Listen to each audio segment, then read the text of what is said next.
玩火者绝对没有好下场，犯我中华者必将受到惩处。 We solemnly tell the Philippines not to play with fire on the Taiwan issue. Iniutos ng China sa Pilipinas na huwag maglaro sa apoy hinggil sa isyu ng Taiwan upang maiwasan ang pagiging manipulado at sa huli masaktan. Ito ang isang breaking news mga kaibigan na talaga namang ikinababahala ng mga mamayang Pilipino dahil tila baga ang China ay lalong nagkakaroon ng rason upang lalong atakihin ang Pilipinas. At isa itong nakangangamba na pahayag ng China hinggil sa paglagay ng Pilipinas ng isang base na tutulong sa Taiwan kung sasakupin man ng China ang bansang Taiwan. Atin itong pag-usapan mga kaibigan.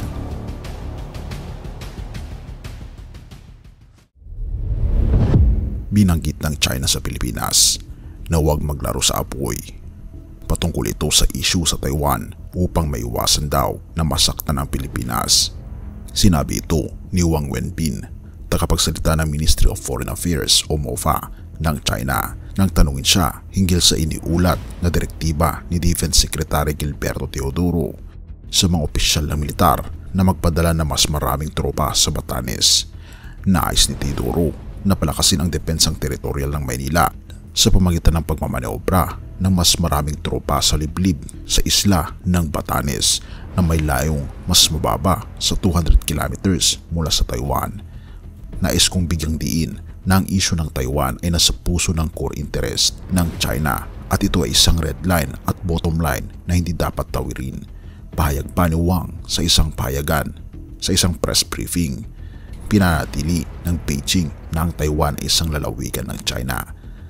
Noong Enero, binanggit ng Pilipinas ang pagdiin ng China sa pagsunod sa kanilang One China policy. Noong Huwebes, ibinahagi ng Embahada ng China sa Manila ang transcript ng pahayag ni Wang. Sinabi ni Wang na dapat maintindihan ito ng mga kinaukulan sa Pilipinas. Dapat silang mag-ingat. Ayon sa kanya, ang China at Pilipinas ay mga kapitbahay sa kabila ng dagat. Ang magkaibigan na pagpapalitan ay naghahari sa kasaysayan ng ating bilateral na ugnayan. Ang isang malapit na kapitbahay ay mas maaaring makatulong kaysa sa isang malayong kamag-anak. Ang sabi ng opisyal ng MOFA sa isang pahayagan, ang mga kapitbahay ay dapat magkusundo batay sa prinsipyo na magandang pagkikipagkapwa, pagkakaibigan, mutual na paggalang sa soberanya at teritorial na integridad at hindi papakailaman ang internal na bagay ng isa't isa, dagdag pa niya. Kung ating mapapansin mga kaibigan, hindi may pagkakaila na ang friksyon sa pagitan ng China, Taiwan at Pilipinas, maging ang United States of America ay tumitindi. Ngunit may mas matindi tayong kaaway. Unang Pedro 5:8-9, maging handa kayo at magbantay. Ang Diablo, ang kaaway ninyo, ay parang leyong umaatungal at aali-aligid na naghahanap ng masisila. Huwag kayong matatakot sa kanya at magpakatatag kayo sa inyong pananampalataya sa Diyos.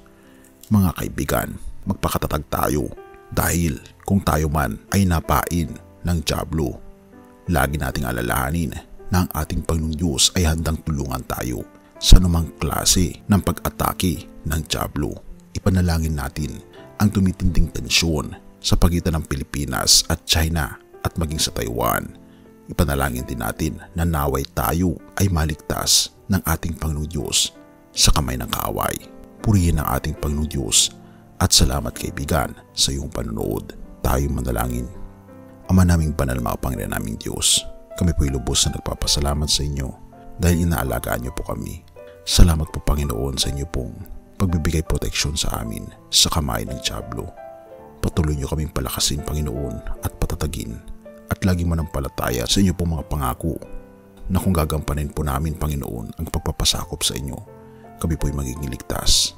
Patnubayan niyo po ang inyong mga anak sapagkat kailangan po namin kayo. At patawarin po kami sa lahat ng aming pagkukulang at pagkakasala pagkat ito ay aming samot hiling sa matamis na pangalan ng aming Panginoon Jesus. Amen.